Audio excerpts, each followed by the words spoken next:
شیطان اور اس کے گماشتے روز ازل سے اہل حق اور امت مسلمہ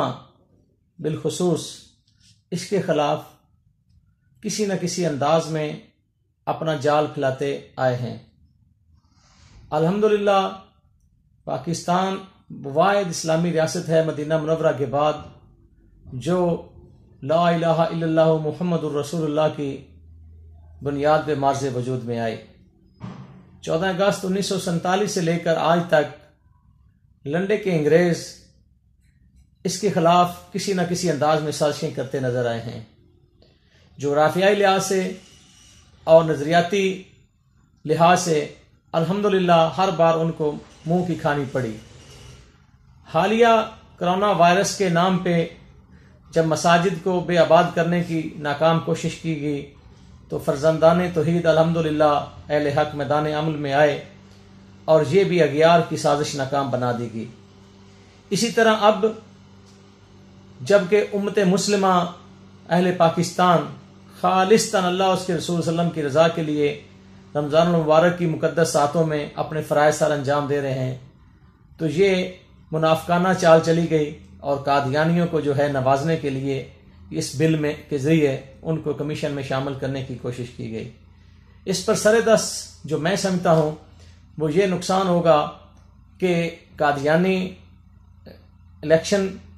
کے ذریعے یا سلیکشن کے ذریعے پارلیمنٹ کے ممبر بنیں گے اور وہاں پر اپنی وہ منافقانہ چالوں کے ذریعے اپنی ہر طرح سے وہ زور آزمائی کریں گے۔ اگر خدا نخواستہ اس بات کو روکا نہیں جاتا تو کل کلاں قادیانی اقلیتی کوٹا سے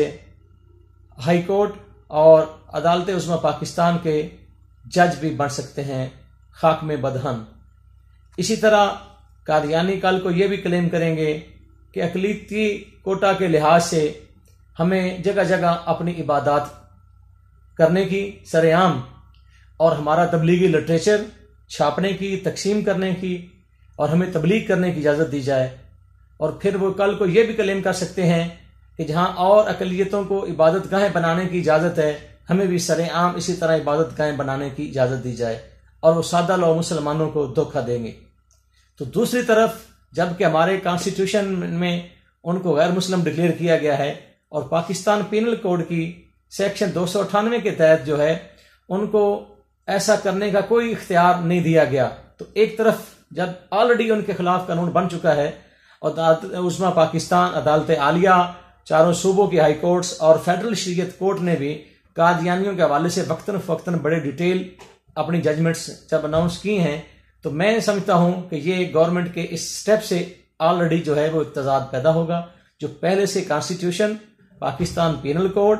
اور عدالت عظمیٰ اور عدالت عالیہ اور فیڈرل شریعت کورٹس کے جو فیصلے ہیں ان میں اور اس کے بعد جو قادیانی اپنی ایکٹیویٹیز کریں گے تو اس میں تضاد نظر آئے گا، ٹکراؤ آئے گا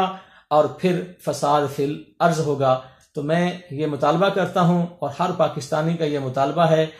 کہ آج تک کسی گورنمنٹ نے اس ایشو کو چھیڑنے کی کوشش نہیں کی ہے، اور جس نے بھی قادیانیوں کو نوازنے کے حوالے سے، قادیانیوں کو بھائی بنانے کے حوالے سے بھی کبھی بات بھی کی ہے تو آج کا نہ تخت رہا ہے